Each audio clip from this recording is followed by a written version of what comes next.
कृष्ण सगळ्यांना सुप्रभात. तर आता शुभ दिवस बघा ना किती सुंदर आहे की आज श्रावण सोमवार आणि पोळा हे दोघं एकत्र झाले आहेत. तर श्रावण सोमवारचं महत्व ते आपल्याला माहितीच आहे, पण पोळा काय आहे याचं महत्व आज आपण जाणून घेऊया. तर पोळा म्हणजेच जर एखादी गाय किंवा बैल हे आनंदाने चारा खात असतील किंवा आनंदाने वावरत असतील त्यांच्या या क्रियेला पोळा असं म्हणण्यात आलेलं आहे. मग आता पोळा हा सणामागे एक छोटीशी कथा आहे, ती आपण जाणून घेऊया. ही कथा भगवान शंकर स्वतः सांगतात.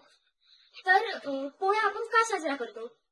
पहिली गोष्ट म्हणजे जेव्हा भगवान शंकरांना अंधकासूर यांच्याशी युद्ध करण्यास बोलवण्यात आले, तेव्हा ते नंदीवर स्वार होते ते युद्ध लढायला गेले. युद्ध लढताना अंधकासूर हा सतत नंदीवर प्रहार करत होता. पण नंदी इतका पीडादायक झालेला होता, इतका जखमा त्याला झालेला होता, पण तो खाली बसलाही नाही. तो शेवटपर्यंत ते युद्ध लढत राहिला. जेव्हा शेवटी अंधकासूर हा पराजित झाला तेव्हा तो खाली बसला आणि तेव्हा महादेव त्याच्यावर खाली उतरले. पूर्ण युद्ध ते महादेव नंदेश्वरावर बसून लढले. तेव्हा त्यांनी महादेवाने नंदेश्वराकडे बघितले. ते अत्यंत पीडित होते व अत्यंत जखमा या त्यांना झालेल्या. त्यांनी त्यांच्या जखमांवर हात फिरवला व त्यांच्या सगळ्या जखमा बऱ्या झाल्या.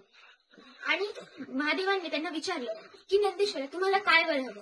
तुम्ही माझी इतकी सुंदर सेवा केली, स्वतःच्या जीवाचीही पर्वा नाही केली, तुम्हाला काय बरं हवं तुम्ही सांगा. तेव्हा नंदेश्वर म्हटले की महादेव, आजच्या दिवशी जोही आपल्या दोघांची स्तुती करेल, जोही आपल्या दोघांची गुण करेल, बघा किती ती सेवा त्या भक्ताची. आणि आजचा दिवसही बघा की श्रावण सोमवार आणि पोळा हे दोघं एकत्रच आलेले आहेत. तर नंदीश्वर म्हटले की जोही भक्त आपले दोघांचे गुण गाईल व बैलाचे पूजन करेल, त्याला तुम्ही सगळे काही द्यायचे, त्याला कुठल्याही पीडित ठेवायची नाही व त्याला प्रत्येक गोष्टीची प्राप्तीही करायची. नंदीश्वराचे हे गुण ऐकून महादेव अत्यंत प्रसन्न झाले व हे वर त्याला दिले. त्यामुळे आजच्या दिवशी जोही भगवान शंकर आणि नंदेश्वर यांचे गुण गातो, नंदेश्वराने भगवान शंकरांसाठी या केलेल्या सेवेचे गुण गातो, त्याला भगवान शंकर कधीही कसलीच कमी पडू देत. इतकं मोठं महत्व आहे या सणाचं.